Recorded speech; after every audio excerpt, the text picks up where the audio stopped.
So what you need for your cable hat is you need your yarn, you need an inch tape, you need 8 and 9mm needles, and you need a crochet hook.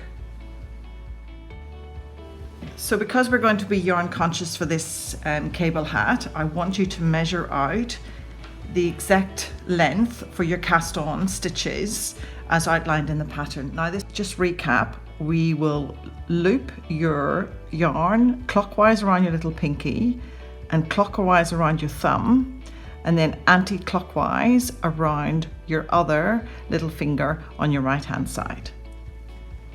Although I've covered this in the swatch, what I want you to do is just create a little loop there and stick your needle into that. So you're now ready to cast on. So yarn around your thumb, wrap the yarn around from your right hand and pull. Wrap the yarn around your thumb and around from the right hand side and pull. Again, wrap it round again and pull. And continue that for the number of stitches for your relevant size. So now that we've cast on our stitches, we're going to now start doing our first row.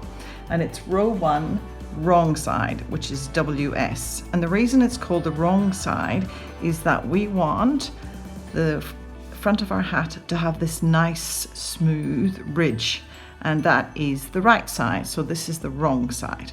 So what we want to do is knit 2, and like as I covered in the swatch video, it is down the rabbit hole, around the tree, out the rabbit hole, pop goes she. Again, down the rabbit hole, around the tree, out the rabbit hole, pop goes she. Then we're going to do purl 6, which is really, we're going to bring our yarn around and we are going to go into that stitch at the front of the needle. So bring the yarn around. So that is purl 6. Again, as if you're going west, bring the yarn around and pull through. Bring the yarn around and pull through. And repeat that pattern for the rest of the row. So for row 2, it is the purl 2 and then knit 6. So continue that for the rest of the row. And for row 3, it will be knit 2, purl 6 again. Hopefully you have mastered the purl and the knit stitch. I will pick you up at row 4. So for row 4, although we've covered this in the swatch video, I'll go over it once more. What we want to do is purl 2 for the first 2 stitches. And then what we're going to do is we're going to take our crochet hook and we are going to slip the first 3 stitches onto that crochet hook, and then you're going to go behind it and knit those 3 stitches that are part of the 6, and then you're going to bring that crochet hook back across and you're going to knit into those 3 stitches, and that's what that looks like. So that's your cable, that's your C6F. I'm going to do it once more. So again, you are going to take your first 3 stitches and you're going to knit that next 3 stitches,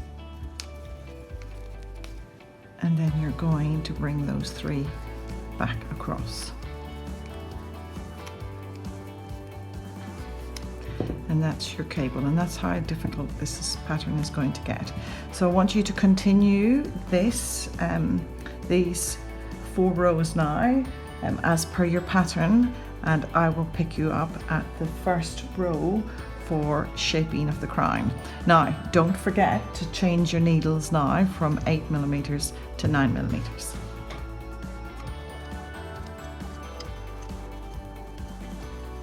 So we're now at shaping row 1, and this is where we start to decrease the number of our stitches for the crown.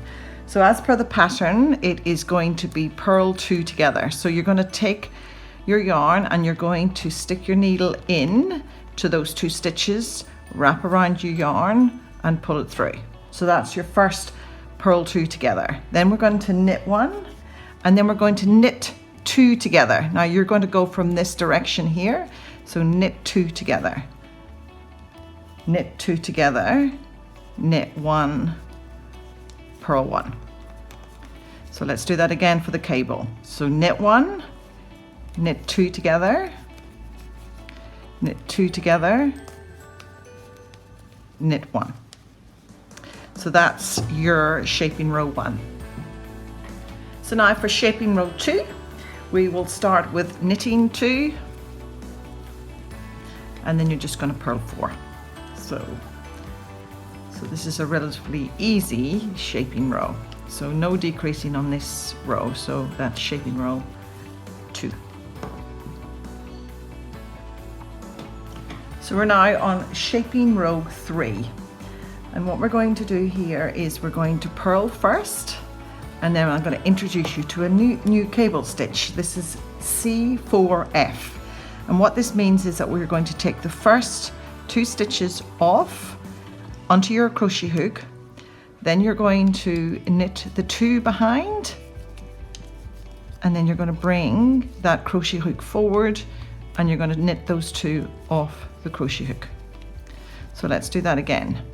So you're going to purl 1, then we're going to do C4F, which is take the first 2,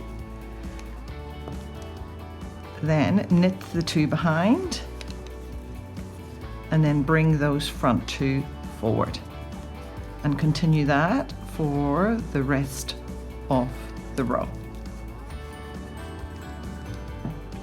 So now we're on shaping row 4, and what I want you to do is you're going to take your needle and you're going to stick it into those 2 stitches together. So just point the needle down, bring your yarn around and pull through. That's your knit 2 to start off the row. Then we're going to bring our yarn around to the front, and then we're going to purl 2 together. So you're going to take your needle left, towards the left or towards the west, and then pull through. Again, the needle into the 2 stitches together, bring the yarn around and pull through. So for shaping row 5, we are going to do something a little tricky here. We're going to purl 1 first, and instead of knitting the 2 together from this direction, and I'll show you why I'm doing this. So if I do it from that direction, you'll see that the cable is going the wrong way. What we want to do is knit into the back of the stitch. So you're knitting 2 into the back of the loop. So you're taking your needle and going behind and pulling it through. Let's do that again. So taking it behind the stitch, so knit 2 together behind those 2 stitches and pull through. What you'll see here is the nice cable is going in the right direction. So we're now on shaping row 6. What we're going to do now is we're going to purl 2 together, but instead of purling those 2 at the front of the stitches, we're going to purl them at the back of the stitches. And what I tend to do is I tend to stick my needle in there, make sure the shape is right, and then I go round the back and pull through. Again, making sure the shape is right, just go in at the back, sometimes a little bit stiff, and pull that through. Again, into the back, and pull that through. Be patient with it. You might not get it right away. So again, just set up your stitches, push that through there just to make it shape right, and then pull those 2 stitches through, making sure that you're capturing all the yarn on the way through, and continue that for the rest of the row. So what we're now going to do is just finish this off. What I want you to do is just snip it, then just thread through your needle, your darning needle, and what I want you to do is just slip those off, bring your yarn round to the back of the stitches and just thread through. Make sure you capture all the yarn for those stitches. You see that one there has just lost its loop, so bring that around underneath. Showing you because it happens to everyone, and just pull that through. And what you're doing is just pull it nice and secure, and then just stitch those 2 together and just leave it as is, and we will pick that up, and we will pick that up when we do the mattress stitch. Okay.